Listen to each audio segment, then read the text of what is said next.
Prometheus, having stolen fire from heaven, begins to build houses and to settle upon the earth. Marx said, "History calls those men the greatest who have ennobled themselves by working for the common good." Experience acclaims as happy as the man who has made the greatest number of people happy. This reflection alludes to an inevitable singularity, where the oppressed rise in unity, as it calls for solidarity, urging us to recognize that our shared joy and progress is the true legacy worth striving for. Yet, in today's world, amidst these grand celebrations, we often find smiling balloons, but not always smiling faces. The irony lies in the fact that those who toil behind the scenes in the shadows of these festivals sacrifice their own light in the hope that their children might one day wear that same fleeting smile, the one as transient as the festivities themselves. This quiet struggle reflects two worlds.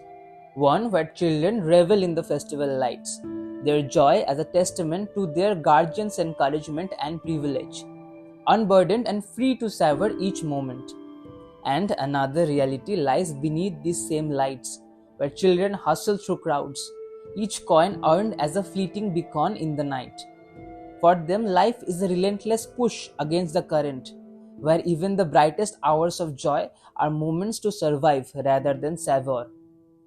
Here, the glow of lanterns contrasts with the flicker of ambition in young eyes, each driven by different destinies under the same sky. Yet, in the crowd, their hearts are indistinguishable. Strip away the material trappings, the fine clothes, the worn rags, and you'd see the same pulse, the same dreams woven into each beat, the same fragile humanity that no festival light or shadow can hide. The city, however, throbs with life. Shops bursting with shimmering bell handles spill onto streets.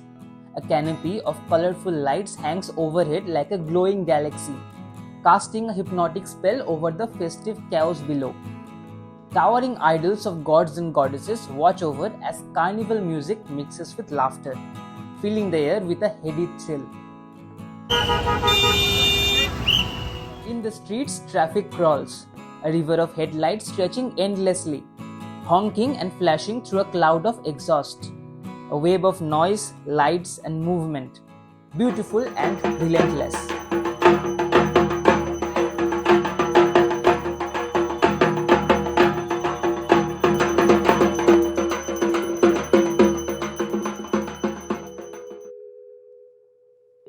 Every year, as puja dawns, thousands gather, each cradling a faint, flickering flame of hope, shielding it against life's tempests.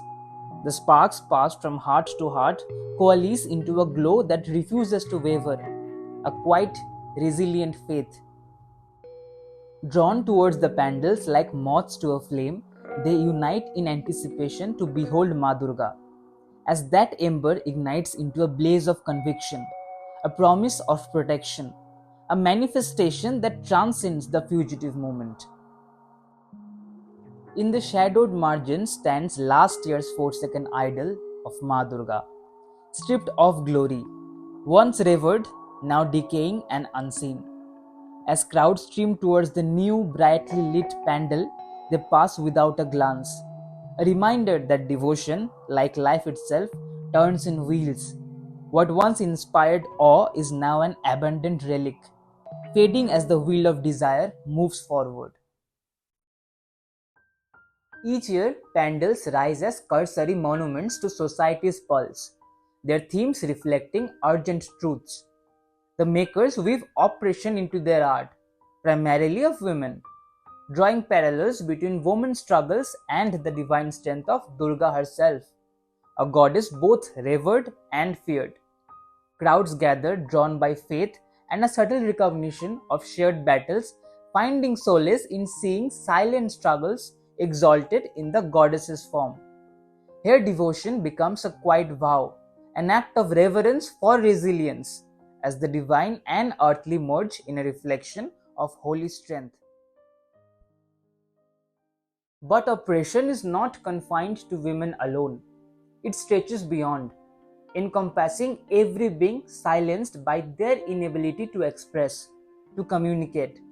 It is found in the cages we build, both visible and unseen, in the wilds where creatures roam, bound by invisible chains. It pulses through the spaces around us, hidden in plain sight, in the eyes of those yearning for love, care, and security. It is in the hearts of those who long for liberation, for justice. If we choose to look closely, oppression reveals itself as a universal force, touching every corner of existence, reminding us that the struggle for freedom and dignity is one we all share. Much like visiting pandals drawn to the light of Durga, while ignoring the darkness around, we enter jungles captivated by wildlife, blind to their daily struggles for survival. Both reveal our tendency to admire the spectacle, while overlooking the silent battles beneath, whether inside the cages or in the wild. এখানকার main পশু হচ্ছে গন্ডার। গন্ডার দেখার জন্যই আসেন। গন্ডারের পাশাপাশি হাতি, বাইসন, হরিণ, ময়ূর এইসবও দেখা যায়। তবে কখন কোথায় কি দেখা যাবে বলা মুশকিল, কেউ বলতে পারে না। পেতেও পারে, নাও পেতে পারে না। আজকে সকালেই যেরকম চিতাবাঘ দেখতে পেয়েছে কেউ কেউ, রাস্তা ক্রস করছিল। হ্যাঁ, মানে আমার লেপার্ড বাচ্চাদের নিয়ে রাস্তায় খেলছিল। ও বাচ্চা ছিল আর মাটা ছিল আসার পথে রাস্তার থেকে বের হওয়ার। আচ্ছা, লেপার্ড খেলছিল ওর বাচ্চা যাওয়ার পথে রাস্তায় যাচ্ছে আর আমরা পিছনে। আচ্ছা, কয়টার সময় এটা? 9টায়, সকাল 9টায়। As one ventures down the path into the jungle, there's a quiet veneration in the air, an anticipation to celebrate the wilderness, to honor the woods, the trees, and the rare endangered species that inhabit it. Just as devotees move from pandal to pandal with respect, seeking glimpses of Durga in her many forms, so too do they seek the grace of the wild, not as a spectacle but as a communion with the sanctity of life in all its forms. Both paths, whether through the jungle or the pandals, are drawn to the unseen with a shared sense of wonder and devotion. The jungle's depths invite us to see glimpses of life in its most raw and unguarded form, stirring within us a quiet patience as we wait for the creatures to reveal themselves, to capture them from afar. Yet, while this distant admiration fuels our curiosity, we might ask, how vibrant could our ecosystem be if we put our efforts into nurturing the beings closest to us as well? Perhaps the health of the wild, of nature itself, rests not in the distance we revere, but in the connections we tend at arm's reach, cultivating the vitality of all life, near and far.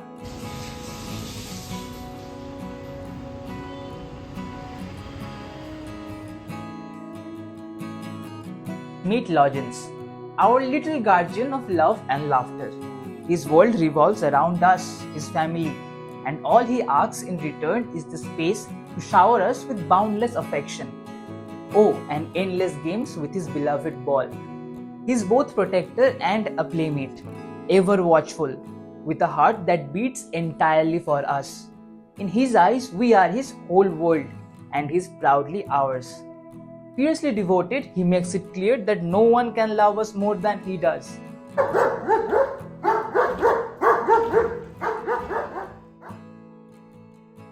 Returning to the wild, we glimpse the beasts in their untamed realm. Initially taken by their sheer presence, each movement mirrors a testament to nature's mastery.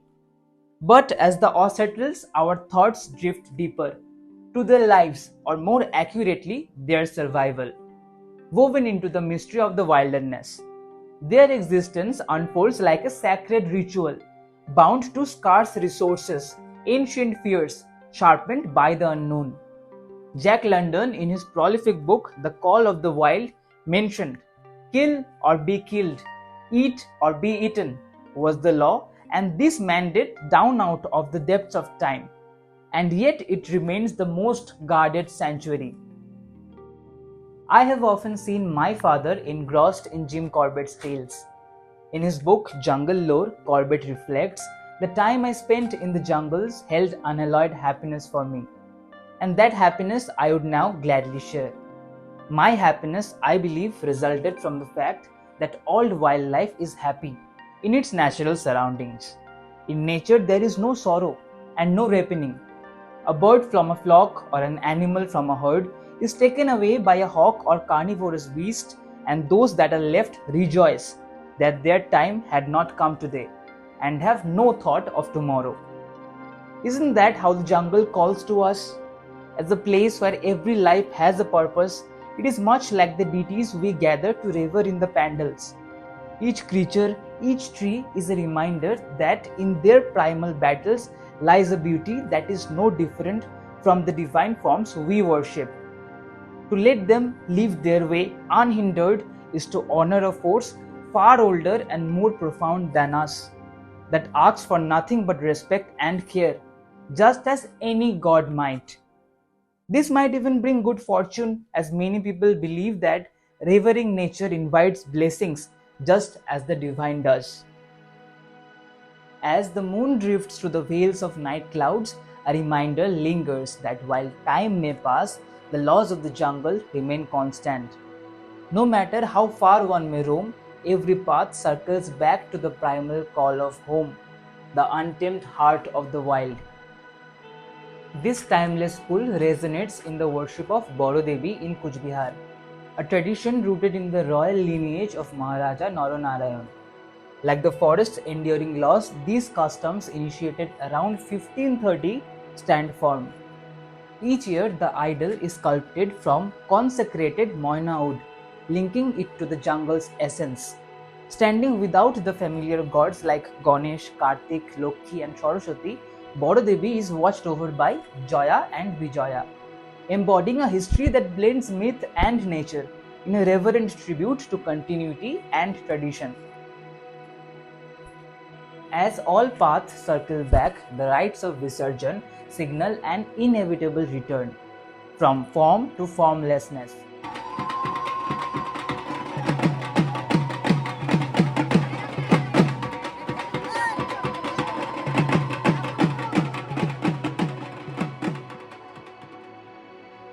She dissolves back into the river. Her clay body merges with the water.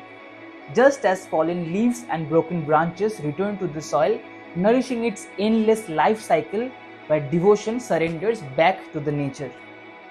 Much like the jungle's rhythms, where every creature is a part of an unbroken circle, Durga's immersion speaks to the larger order of life, of letting go, and of honoring what cannot be possessed.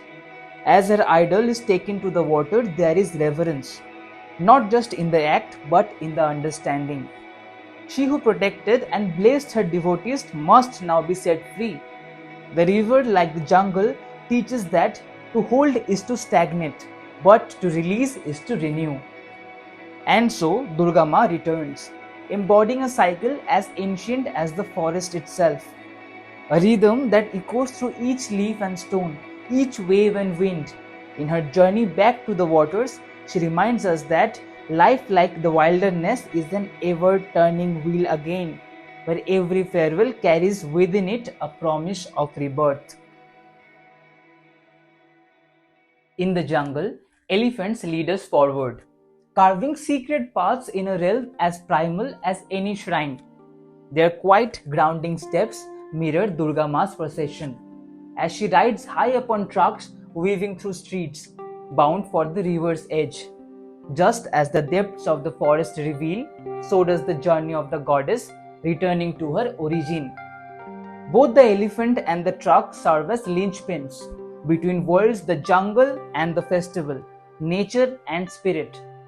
Durga Ma is entrusted to the river, her clay dissolving back into the waters as the elephants carry us from the forest's heart. These acts of surrender echo each other, embodying an ancient cycle, the goddess to her waters, the wild to its rhythms. Through each, we are granted a glimpse of life's quiet equilibrium. stirred briefly by a beauty that merges, then slips back into the shadows. Imagine in a playful reversal, the jungle's creatures now ride our machines. An ironic nod to the shared paths of our worlds, blurring lines between the wilderness and our own crafted roads. Like a goat or a leopard.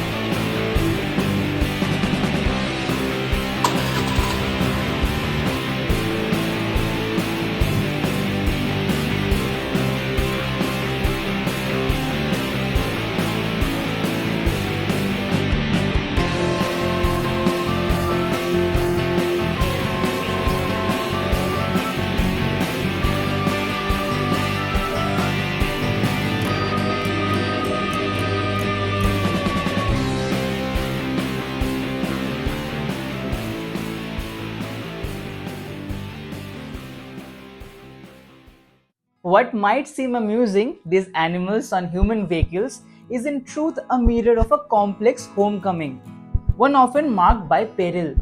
For every hunter in wait, there are those who revere nature's spirit, like the worshippers who light the banks of the Ganga with aarti flames, honoring the river as sacred. Between reverence and threat, these beings navigate a fragile balance on roads, both paved and wild. There are no borders or tribal rifts among these jungle kin. Instead, they share a silent, undivided prayer for freedom. Like the undammed flow of the Ganga, theirs is a longing unbound by fences, seeking only to live on their own terms. They cross into human realms not in rivalry, but as fleeting ambassadors of their own untouched world. A world where existence itself is the sole ritual, performed under canopies untouched by temple or cage. These interwoven acts of survival and festivity have in their own mysterious way made it easier to find the divine. A deus ex machina for those in the shadows, those unseen souls who work tirelessly while others celebrate, who sustain the world with their invisible hands, as the underprivileged children labor in the glow of puja lights. Your God is revealed not only in the shrine, but in the ones whose faith builds and binds the world, in the quiet, flexible hands of those without luxury, and in the woods, where each creature lives by instinct alone. Divinity lives everywhere. There's a struggle towards freedom, dignity, and survival, in the jungles, the streets, and the shadows alike.